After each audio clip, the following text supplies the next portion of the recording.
Oke, selamat pagi rekan mahasiswa dan eh, Bapak Ibu para dosen yang saya kasihi.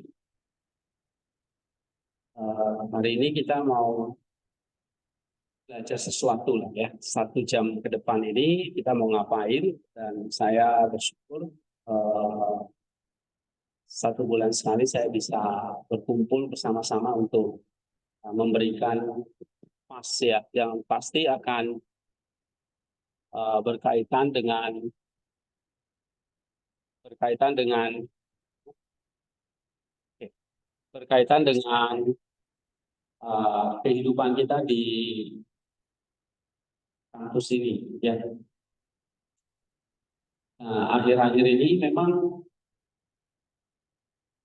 kita mulai ya memasuki 1 tahun atau semester yang baru dan sebentar lagi ada tahun ajaran baru, lalu kita banyak belajar tentang teologi ya.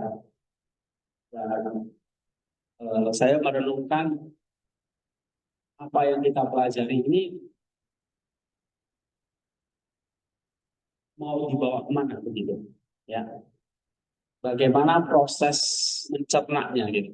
Sama seperti kayak kita masuk ke sebuah restoran lalu diperhadapkan dengan begitu banyak makanan ya, ada makanannya bervariasi ragam, Chinese food, American food, Indonesian food, semua banyak sekali. Nah, saya pikir kalian juga semester ini ambil 20 SKS lebih. Sama seperti kayak masuk di sebuah restoran dan begitu banyak makanan. Nah, tentu ada yang kalian pasti semangat ingin mencoba semuanya dan makan semuanya. Ya. Nah, setelah dimakan, bagaimana itu kita bisa merasakan yang mana dan yang mana yang paling nikmat, paling enak dan itu akan kita terus cicipi gitu ya.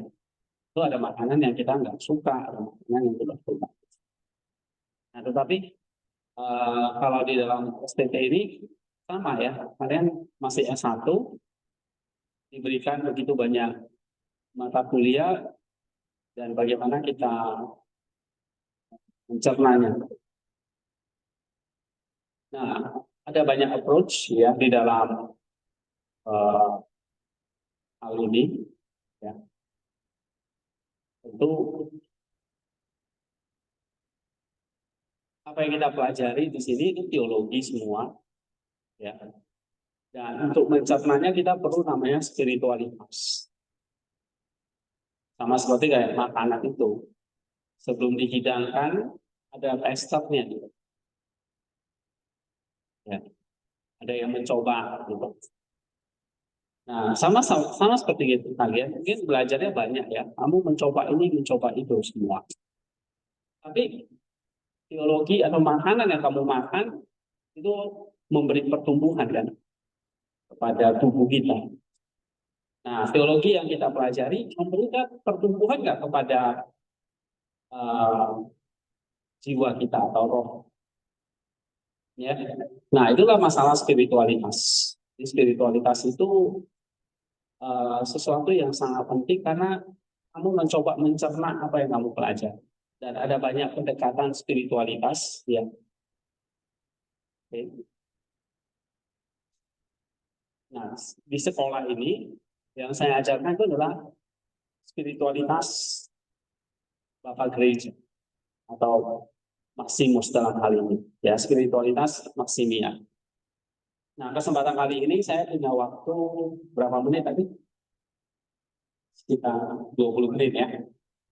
Nah, 20 menit untuk mengkristalkan lagi apa yang pernah saya sharekan kepada kalian ya beberapa waktu lalu, bulan lalu ya, tentang masih ingat gak tentang bak sampah, bukan ya, bak penampungan air ya, dan itu rutin kita bersihkan untuk apa? Supaya iya, supaya mendapatkan air yang bersih kan. Karena air dari luar, anugerah itu sudah bersih. Begitu masuk ke dalam bak kita, kalau masih kotor, ya cuma airnya kotor dan kita nggak bisa pakai. Gitu. Ya, sama seperti makanan itu, kita buat begitu rupa, ya, ini kita nggak makan, gitu. Cuma. Nah, spiritualitas itu menjawab itu. Ya, saya ingin share ini. Saya udah nggak sempat bikin kanva ya. Bisa kebaca nggak ya? Oh, sorry.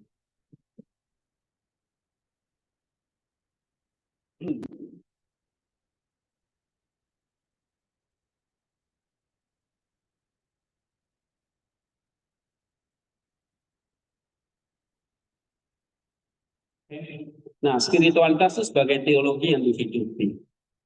Nah, apa yang kamu pelajari di sini itu semua hal tentang Allah, ya, doktrin.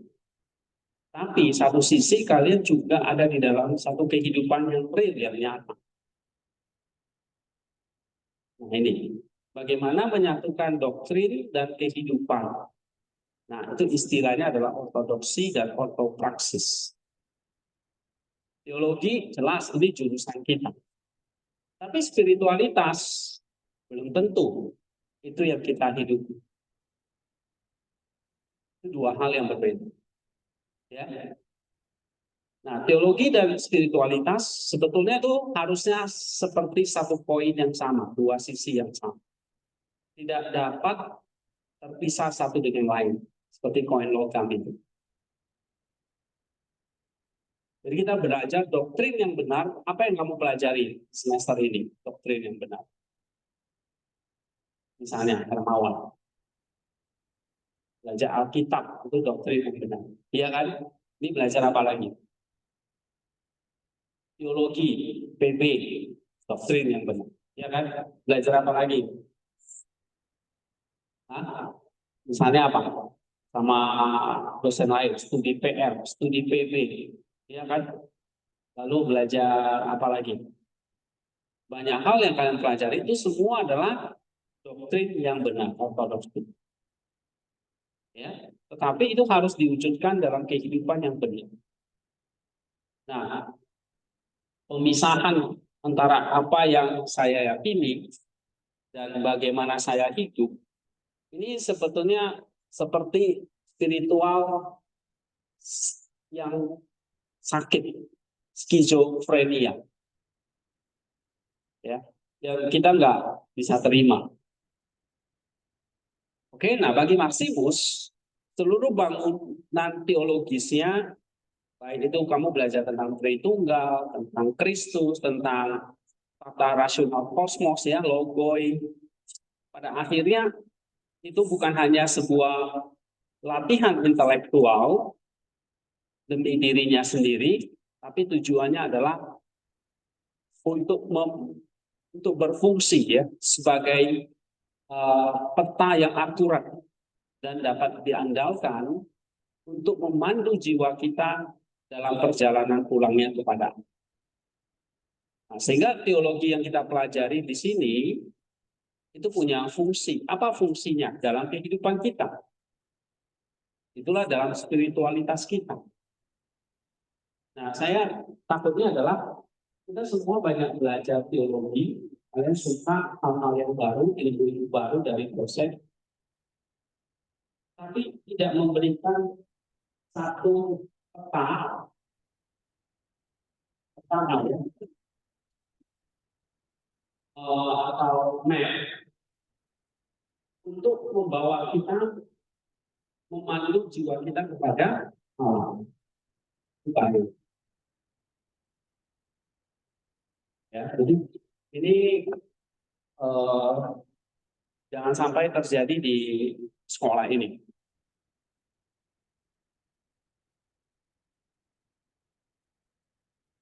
Teologi yang salah pasti akan menghasilkan spiritualitas yang sesat. Kalau salah, kehidupan kita jadi sesat. sebaliknya, ya, spiritualitas yang tidak berakar pada doktrin yang benar itu akan menjadi pengalaman emosional yang dangkal, disiplin asketis yang salah. Nah, ini hati-hati. Doktrinnya pasti benar, tapi kehidupannya juga benar. Tetapi kalau hanya spiritualitas tanpa doktrin yang benar, itu pengalaman yang dangkal dan salah. Ya. Nah, perjalanan yang kita sebut sebagai pengilahian atau teosis, tujuan akhir dari keberadaan manusia. Jadi, kalau kamu belajar teologi, teologi yang benar itu haruslah menuntut kamu kepada siapa?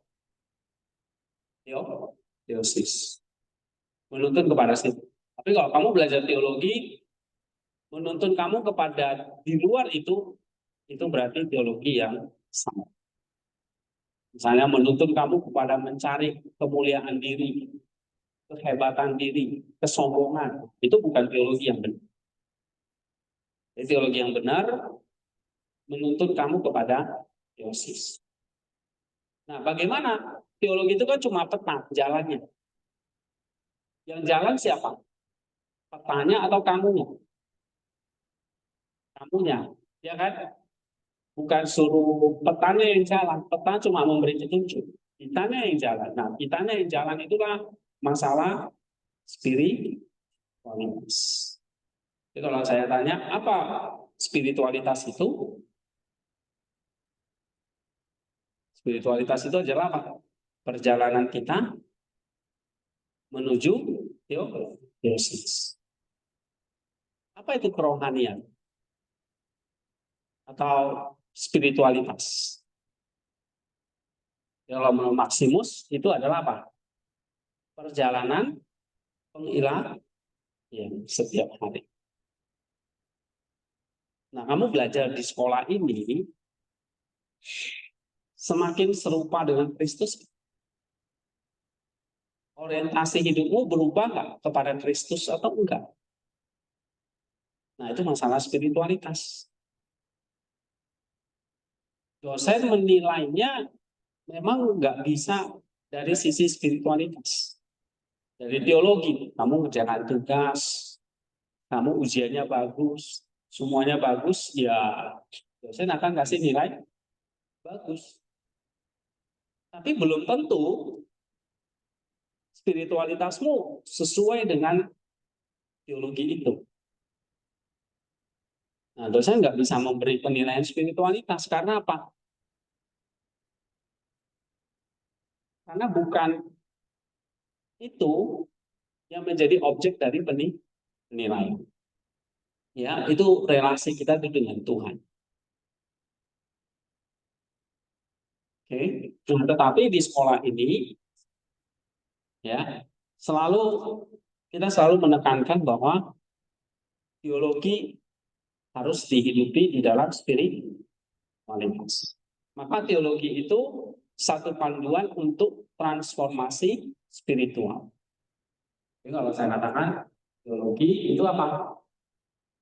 Panduannya. Panduan itu apa?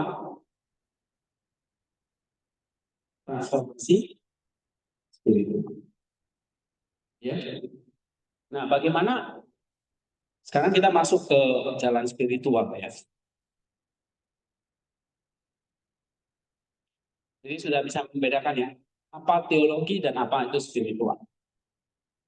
Coba, belum lanjut. Ada yang bisa jawab nggak?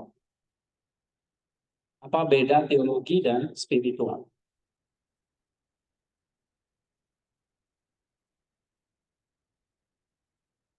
Ya, stop. Teologi itu adalah suatu panduan transformasi spiritualitas.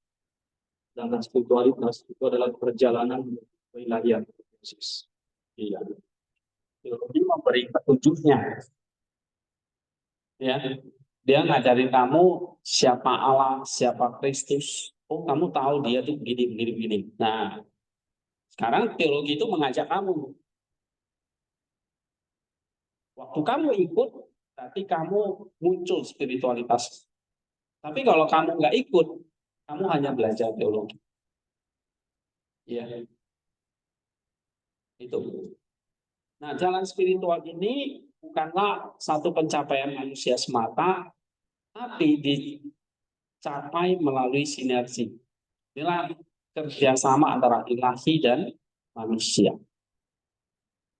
Ya, tapi ini bukan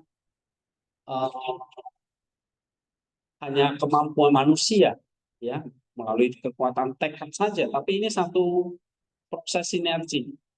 Tapi juga bukan proses pasif ya. Oh, karena ada anugerah kita pasif, tidak. Jadi dua-duanya kerjasama yang dinamis antara kehendak bebas manusia dan anugerah ilahi. Ya. Nah, anugerah itu tidak pernah meniadakan kebebasan manusia, sebaliknya mengaktifkan, menyembuhkan, menyempurnakannya.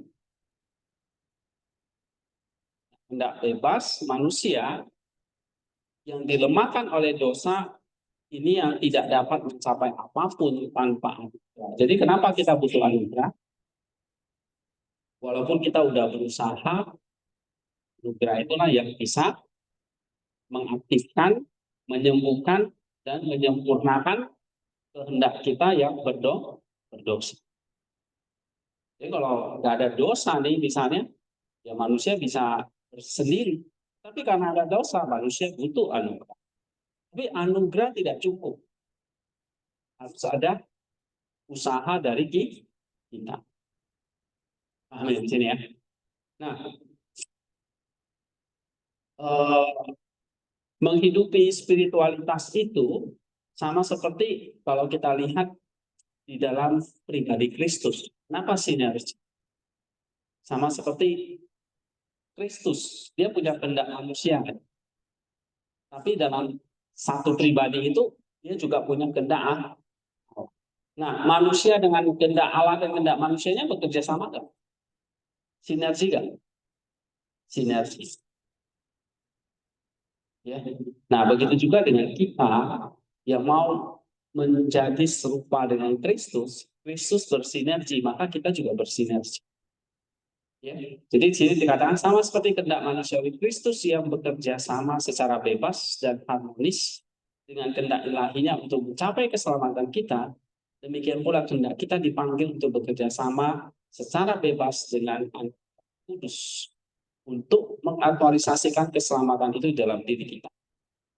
Setiap langkah dalam perjalanan spirit itu adalah satu tindakan sinergi. Ya. Nah, kemudian memetakan perjalanannya. 3 tahap pendakian spiritual. Nah, Maximus mengajarkan bahwa di dalam sinergi, di dalam perjalanan tadi, kita butuh anugerah tadi, kita nggak langsung mencapai teosis. Tapi ada tahapnya. Nah, yang kemarin yang sering kalian dengar itu ada berapa tahap pendakian spiritual? 3. 3 itu apa saja? Praksis, teoria, teologi. Saya ulangi lagi ya supaya benar-benar nempel ini spiritual maksimal. Saya memang nggak ajarkan kalian spiritual yang lain, simple 3 hal ini.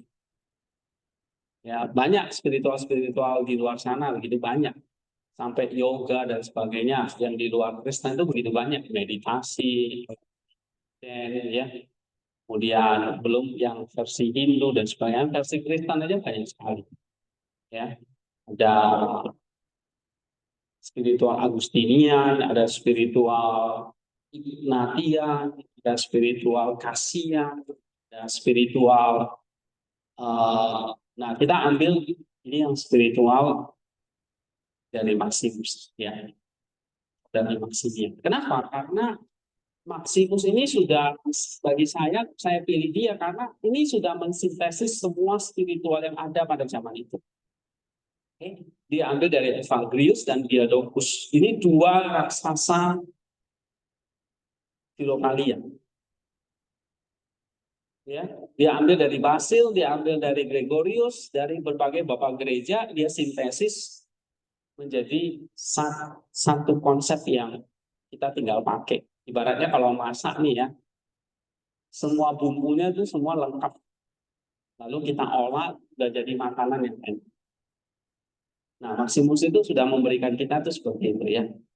Oke, Maximus mengajarkan 3 tahap klasik yang saling terkait. Kalau praksis itu apa? Tahap pemurnian, ya, fokusnya memerangi hawa nafsu. Ini melalui praktik kebajikan dan disiplin asketis seperti doa, berjaga-jaga, ya, mengendalikan diri dan sebagainya. Nah, praktik kebajikannya ya seperti tadi melatih kesabaran, ketekunan, kasih, pengampunan, ya, kerendahan hati. Nah, itu namanya praktik kebajikan. Nah, disiplin asketisnya tadi seperti doa, baca Alkitab, ya. Nah, yang kedua teori fisike ini kontemplasi alam. Ini tahap pencerahan. Tadi tahap pertama tahap pemurnian. Tahap pencerahan di mana jiwa yang telah dimurnikan mulai mampu melihat prinsip-prinsip ilahi atau logoi di dalam kitab suci dan di seluruh ciptaan. Ya. Kemudian yang ketiga, teologia atau kontemplasi ilahi atau mistis. Ini puncak perjalanan, yaitu perjumpaan langsung dan tanpa perantara dengan Allah Tritunggal dalam doa murni yang berpuncak pada kasih dan kesatuan. Oke. Nah, sekarang kita akan belajar lebih dalam ya 3 hal ini. Misalnya praksis. Praksis tadi itu adalah tahap apa? Pemurnian. Berarti ada disiplin negatif yang ditolak, menolak melalui menolak hawa nafsu tadi ya. Itu disiplin yang negatif, menolak hawa nafsu, menolak kerakusan. Selalu 3 hal ya. Kerakusan itu akan-akangan, ketamakan atau uang, dan seks. 3. Coba sebutkan apa itu? Seks, makanan, uang. Nah, ini dosa yang paling primitif dari sejak awal. Oke. Nah, makanya ini yang kita mau coba gitu ya, disiplin negatifnya. Nah, ini melibatkan disiplin itu seperti puasa dan berjaga. Puasa secara langsung melawan hawa nafsu, kerakusan makanan. Ya, dan ini juga melatih kehendak untuk tidak diperintah oleh keinginan tubuh. Berjaga itu nia namanya, ya, atau nepsis. Ini melawan kemalasan rohani dan melatih pikiran untuk tetap waspada. Nah, ini dalam praksis itu kita melakukan disiplin negatif. Yang kedua, disiplin positif tadi melatih kebajikan seperti kasih, penguasaan diri, ya. Nah, tujuannya adalah apa? Untuk menyembuhkan kehendak gnomik, kehendak yang ragu-ragu atau terpecah. Oke. Nah, kemudian itu praksis. Yang kedua, teoria fisike. Nah, ini masuk dalam tahap pencerahan. Artinya apa? Kalau tadi ya, hati kita tuh sudah dimurnikan dari kabut dosa melalui praksis tadi, maka nus, akal budi kita itu yang adalah mata tadi itu bisa melihat dengan jernih. Ya, jadi kalau hati kita sudah dibersihkan, maka nus kita tuh jadi jernih. Jadi, bagaimana membersihkan nus itu? Ya melatih menyembuhkan kehendak-kehendak yang nggak benar di dalam diri kita. Kamu kehendaknya malas, kamu harus rajin. Kamu kehendaknya rakus, ya ganti jadi kehendak yang asing, yang tidak rakus. Nah, itu dalam praksis. Ini sehari-hari ya, kita harus latih ya. Kamu kehendaknya suka berkata-kata yang tidak benar, berbohong, ya kamu harus melatih untuk tidak melanjutkan itu. Nah, itu namanya disiplin yang negatif ya. Kamu berjaga, berpuasa, ataupun melakukan hal yang positif, mengasihi atau mengendalikan diri. Itu semuanya praksis. Nah, ketika itu dilakukan, kamu masuk lagi ke dalam tahap yang lebih dalam lagi, itu adalah kamu mulai bisa melihat apa yang ada di alam semesta ini. Ya, apa yang ada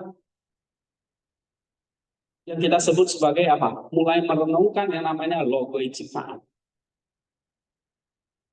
Nah, ada dua hal yang direnungkan, merenungkan kitab suci dan merenungkan alam semesta ini.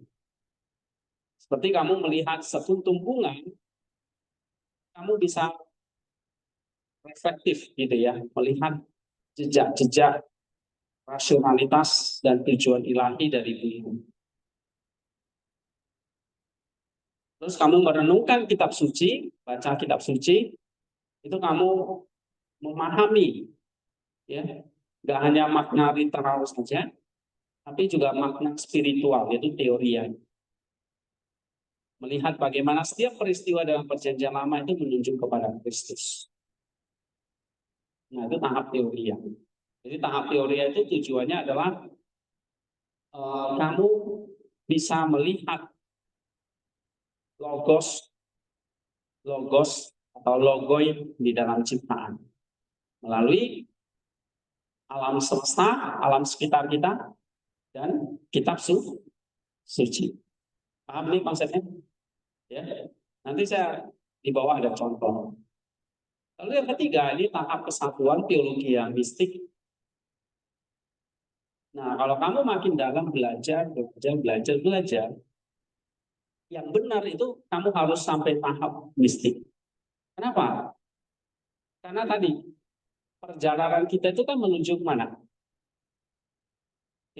Teosis, kepada Allah. Nah, Allah itu adalah sesuatu yang mistik, di luar segala kemampuan otak kita atau kemampuan nus kita. Ya, dia melampaui ciptaan. Oke. Pengetahuan yang melampaui pengetahuan. Nah, pengalaman mistik ini kemarin ada yang tanya, ya, sama nggak dengan spiritualitas? Oke. Spiritualitas itu adalah pengalaman sehari-hari. Tadi praksis, teoria, ya. Tapi mistik itu pengalaman spiritualitas yang paling tinggi. Ya. Nah, kalau kamu baca ini, setelah melatih diri dalam kontemplasi terhadap yang diciptakan, terus yang telah sepenuhnya diberikan dari Tuhan, diangkat untuk mengetahui kehidupan langsung dengan Allah. Ini adalah sebuah lompatan dari kontemplasi terhadap menuju perjumpaan dengan Tuhan sendiri. Nah, itu adalah spiritualitas itu. Itu juga nanti kamu mengembal jemaat ya. Kamu mau menghidupi, mau dibawa kemana sih gerejamu itu? Nah, kamu pelayanan, ya, di khotbah, ya, bersuka, baptis, diajari firman Tuhan, diajari berbuat kasih dan sebagainya. Itu semua praksis. Ini lebih dalam lagi adalah kamu masih membawa jemaat itu melihat berjumpa langsung dengan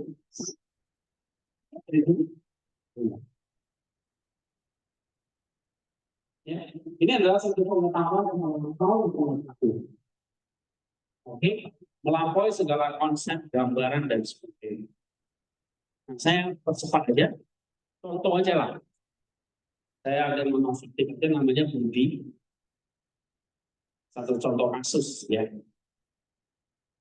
Bayangkan seorang mahasiswa bernama di STT Soteria, ada namanya Budi sih. Ada ya. Jadi tidak ada yang tersentuh.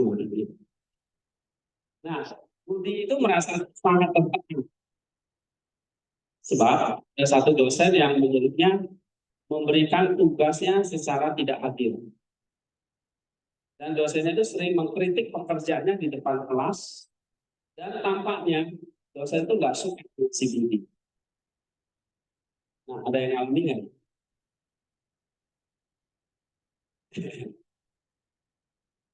Nah, kita ganti aja namanya self-healing ya. Oke. Nah, di saat yang sama, beban bacaan dan tugas dari mata kuliah lain proses itu kan nggak hanya seperti dosen A dia di mata kuliah itu kan, B, C, D banyak. Dan tambah lagi tugas-tugas yang sebenarnya. Oke, nah misalnya ini mungkin situasi yang kalian hadapi di tempat ini. Begitu juga saya juga banyak tugas akreditasi, ya. Makanya kalau saya sering marah ya karena banyak tugas, ya. Tapi saya kita menghidupi, ini namanya ada spiritualitas nih. Kecuali spiritualitas itu nggak ada, nggak perlu tenang. Tapi apa yang kita pelajari itu ada spiritualitasnya. Nah, bagaimana kita menghadapi ini? Bagaimana Budi dapat mengubah situasi yang penuh stres ini menjadi satu perjalanan spiritual yang normatif menurut Saint Maximus. Tadi Maximus mengajarkan 3 tahap. Ya, tahap praktikal atau praksis, teoria dan teologi. Nah, pada tahap awal, ya pastilah ya, reaksi alami si Budi itu akan didominasi oleh namanya hawa nafsu, HT. Apa yang muncul kalau dia diperlakukan tidak adil? Tugas itu diberi suka dilecehkan di depan umum, ya, atau maksudnya dia salah sedikit langsung kemana-mana gitu ya. Itu ada juga kemarin Pak itu ngomongnya seperti itu. Nggak adil sekolah ini kasih hukuman saya berat. Teman yang melakukan pelanggaran sama ditutupi. Nah, apa yang muncul ketika mengalami hal seperti itu? Nah, kita sebut sebagai satu patos, reaksi di dalam jiwa. Yang pertama adalah kemarahan. Ya, kemarahan itu ada karena manusia diberi namanya fakulti emosi. Nah, kita kalau belajar fakulti jiwa ini beda lagi dengan. Tapi ada namanya kemarahan. Tapi kemarahan itu bisa positif, bisa negatif. Jadi netral. Karena itu adalah fakulti yang muncul kepada kodrat. Tuhan kasih yang namanya humos, daerah. Bisa daerahnya semangat, senang, sukacita, marah, dan sebagainya. Itu semua netral. Tetapi kalau itu menyimpang, itu jadi marah yang negatif. Jadi pasti Budi merasa marah pada dosen itu. Ya kan? Dalam hatinya, dia menggerutu, menyalahkan, dan menghakimi sang dosen. Terus apa lagi? Dia dipermalukan di depan umum, apa yang muncul lagi? Harga diri yang tertutup. Ya, karena dikritik di depan kelas membuatnya merasa malu dan harga dirinya terluka. Ya berpikir saya tidak sebodoh itu, kenapa dia mempermalukan saya. Dan yang ketiga bisa aja muncul namanya apa? Ya itu namanya media. Dia melihat tumpuan tugas, tapi dia merasa putus asa, tidak termotivasi, dan mulai menunda-tunda pekerjaan. Ya udah biasanya lari ke hiburan. Biasanya main apa? Game, nonton, ya kan? Untuk melupakan sejenak. Yang keempat yang muncul iri hati, dia melihat yang diperlakukan tidak adil, ya iri hati sama teman yang lain. Oke, dia melihat teman lain yang tampaknya lebih mudah mengerjakan tugas atau lebih disukai oleh dosen dan dia merasa. Lalu menghadapi situasi ini, kita belajar Maximus, kita mengatasi hawa nafsu ini. 4 ini. Kesombongan atau harga diri yang berlebihan, terus saat atau kemalasan ini dan diri. Ya, terus praksis ini Ya, tujuannya bukan untuk mengubah dosen atau menghilangkan tugas, tapi untuk memurnikan respon hatinya sendiri. Nah, langkah-langkah praksis yang konkret adalah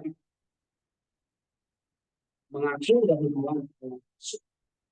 Jadi misalnya saat perasaan marah atau putus asa muncul, Budi belajar untuk tidak langsung menurutinya. Dia berhenti sejenak dan berkata dalam hati, ini adalah kemarahan, ini adalah kesusahan. Tuhan tolong aku untuk tidak diperbudak oleh perasaan ini. Kamu bisa mengatakan seperti itu. Itu praksis yang simple.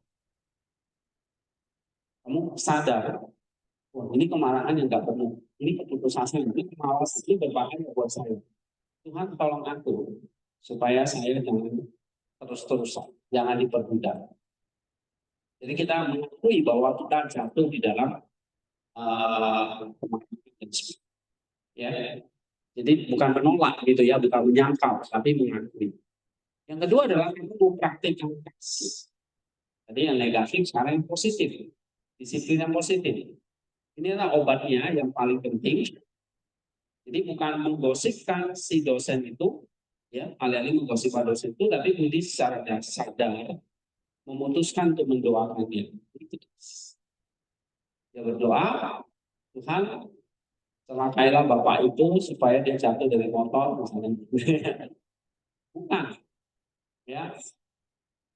Tapi Tuhan berkatilah bapak dosen itu, beri beliau hikmat dan kesabaran. Dan kalian selalu mendoakan saya kesabaran. Ini nggak sabar-sabar besar. Oke. Nah, beri beliau hikmat dan kesabaran, mungkin dia juga sedang lemah atau punya pergumulan sendiri, kalau itu untuk tidak membenci. Ya.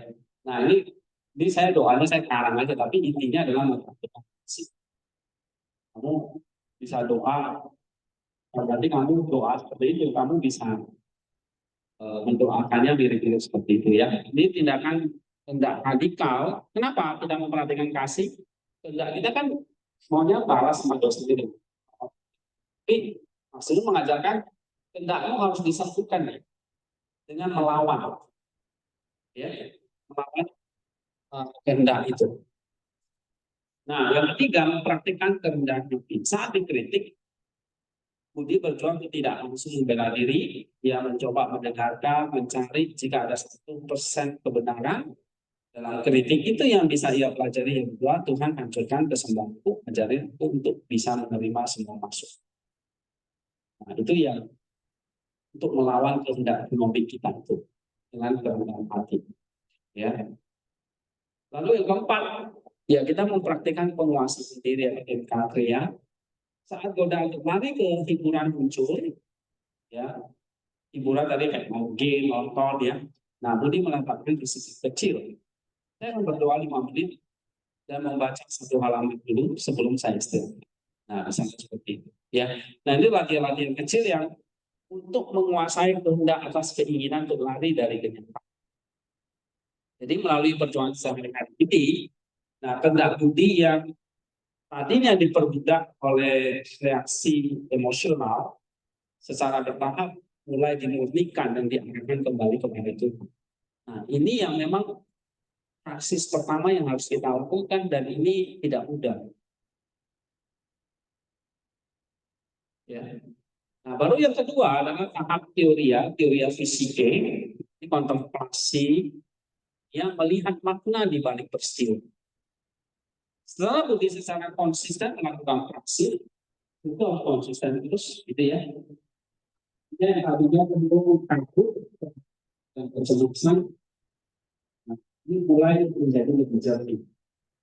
Karena mus atau lagu-lagunya mulai bisa melihat dengan cara.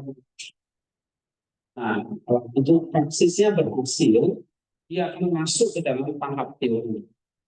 Jadi apa yang terjadi dalam tahap teori ya? Ini harus ya. Oh ya, nanti kalian saya bantukan kalian ini bisa baca sendiri. Oke. Dan diskusi atau pertanyaan mungkin waktu kita 10 menit ya. Teman-teman,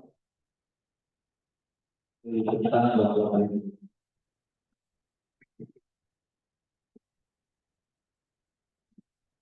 sudah mendengar banyaknya materi yang disampaikan tadi, dan hari ini kita melakukan sesi pertanyaan dari teman-teman. Jika ada pertanyaan,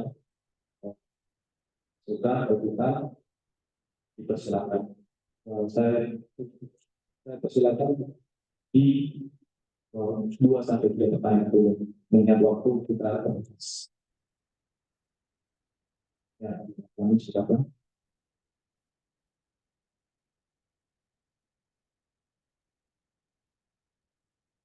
Baik Pak, terima kasih jawabannya. Saya mau bertanya mengenai materi Pak. Bagaimana caranya kita dapat memperkenalkan teologi kepada anak-anak zaman sekarang? Karena seringkali kita melihat anak sekarang itu lebih cenderung ke teknologi. Dan juga mereka selalu melihat fisik ini negatif itu, nafsu, uang dan seks. Dari situ, dari teknologi itu mereka misalkan nafsu uang dan seks itu kan dari teknologi itu mereka bisa melihat misalkan di online dan juga mereka mendukung barang-barang yang baik. Nah, jadi sehingga kerohanian spiritual mereka tidak bisa bertumbuh. Terima kasih.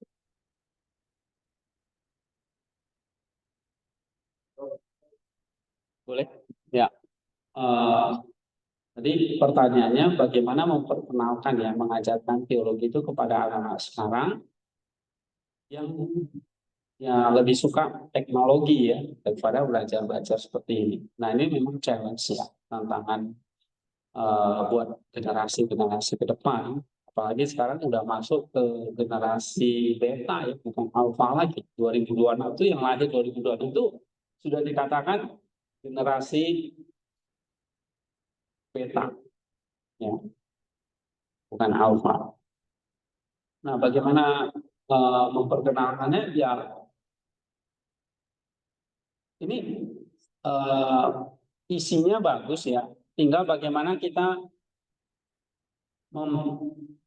membungkusnya itu dengan dengan menarik gitu. Kalau saya udah nggak menarik nih, mungkin buat kalian nggak, presentasinya aja banyak banget bacaannya gitu, ya kan?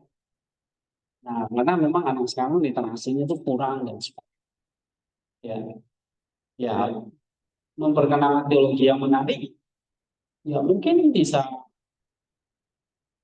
dibantu dengan teknologi juga. Kalau mereka suka pakai teknologi, kita juga harus bisa pakai teknologi. Ya, nah, kamu latih di tempat ini, misalnya kalau saya mau khotbah nih sama anak remaja sekarang, ya gimana bikin yang menarik, walaupun tidak mengubah isinya. Nah itu mungkin salah satu tekniknya. Ya, kamu bisa pakai sekarang kan kalau pakai apa itu Canva, ya kemarin tuh waktu saya presentasi itu yang bikin Canva itu bukan saya suruh teman saya bikin. Menarik gitu. Ya, salah itu satu contoh ya. Ini.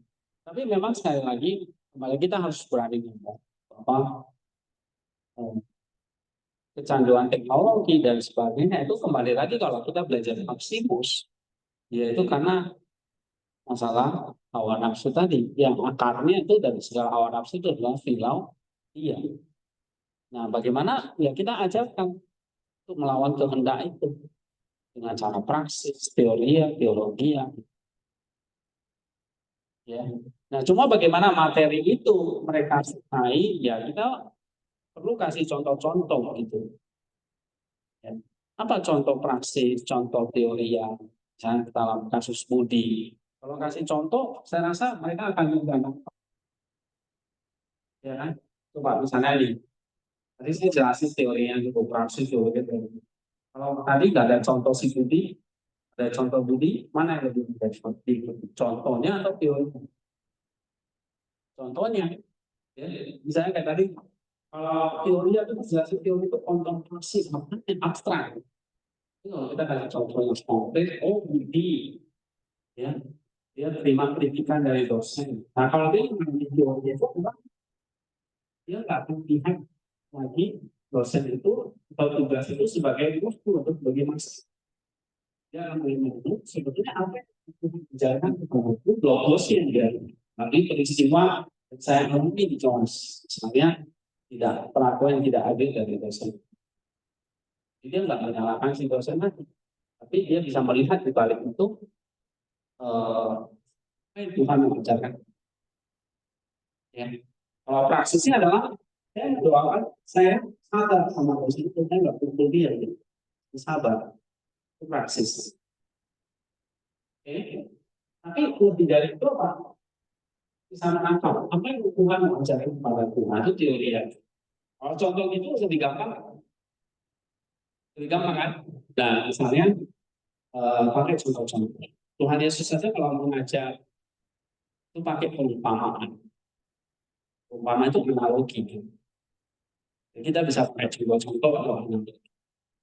Saya kalian ingat analogi, mungkin khotbah saya kalian lupa, tapi analoginya kalian ingat. Misalnya bak mandi yang kotor itu, iya kan? Nah, mungkin akan menempel, mungkin menarik. Ya, kita pakai teknologi juga intinya funding untuk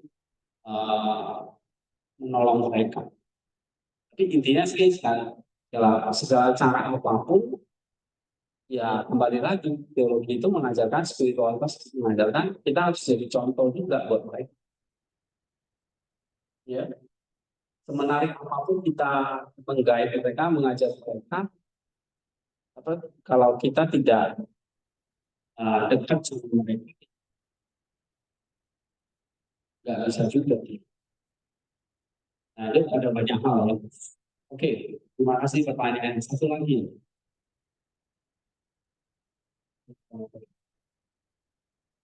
Waktu 2 menit. Pas 20 lebih.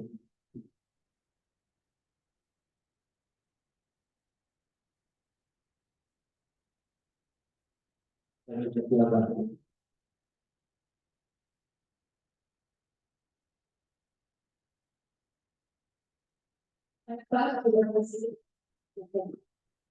Jadi saya bertanya berapa. Nah, kita dalam dosen yang sudah dimakan oleh dos. Jadi kita butuh ada hal itu menunjukkan begitu. Tapi perhatian saya itu Tuhan dapat memberikan dan memberikan kepada manusia. Karena kita sebagai manusia itu benar itu kita susah menemukan pokoknya kita berdoa sekali. Terus besoknya saya menulis, tapi kita mengulangi dari susah untuk menemukannya. Tapi kita manusia tidak dapat mencapai apapun tanpa Tuhan. Lalu gimana kalau aku kurang berusaha manusia dalam kehidupan manusia? Ya, memang itu satu jalan yang kita nggak bisa sendiri ya, kita butuh anugerah. Nah, anugerahnya itu adalah melalui doa tadi. Jadi doa itu bukan tujuan ya. Baca Alkitab itu bukan tujuan. Tapi kita mau menampung kekuatan dari Tuhan. Nggak ngerti anugerah ya, kuat lagi. Ya, yang kita bisa kamu membaca atau berdoa atau kamu mencoba untuk tadi seperti konseling atau bertanya sama teman, dosen, memberi nasihat, ya. Tapi kalau malu datang kepada dosen, pada teman-teman, nah, dia kasih nasihat, masukan itu anugerah. Tapi nggak berhenti karena bukan tujuan. Tujuannya kemudian, nah kamu pakai, misalnya kamu doa, kamu pakai doamu untuk melawan itu. Nggak apa-apa, bangkit lagi. Misalnya, aduh bohong kemarin ini, doa lagi gitu. Nah kayak tadi si Budi itu kan marah gitu ya. Nah, tekniknya apa? Dia apa? Dia doa. Dia bisa berhenti sejenak dan berkata dalam hatinya, ini kemarin itu enggak benar. Tuhan tahu aku untuk tidak diperbudak oleh nas. Oke. Nah, itu praksis tujuannya ke situ nanti. Begitu kamu bisa mengatakan, Tuhan, aku tidak mau marah, dan kamu nggak marah, berarti tujuannya tercapai. Tapi untuk mencapai tujuan itu, ya kita tidak gagal. Ya, kita bisa marah lagi gitu. Nah, tapi kalau kita terus, makanya di sini, sebelum mengadili, tidak cukup, itu harus terus berjaga. Nih, supaya kita nggak jatuh lagi di dalam dosa yang sama. Ya. Nah, yang powerful soal berjaga itu adalah Jesus prayer. Ini yang saya ini adalah di dalam hati lalu menyebut nama Yesus. Ya, itu berjaga-jaga yang kalau berpuasa mungkin siaran itu sulit ya. Sehari nggak makan itu kayak cacing panas gitu ya. Tapi ya coba dilatih gitu ya. Ini yang paling mudah adalah berjaga-jaga dengan Tuhan Yesus. Oke, waktu kita udah habis ya. Ya kembali.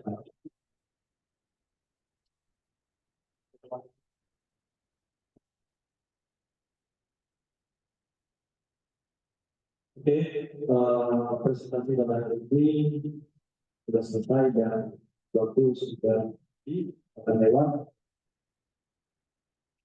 Itu kita akan tutup kita akan bahas yang ini dan sebelum itu kalau ada temuan dari kita atau dari dosen lainnya, silakan.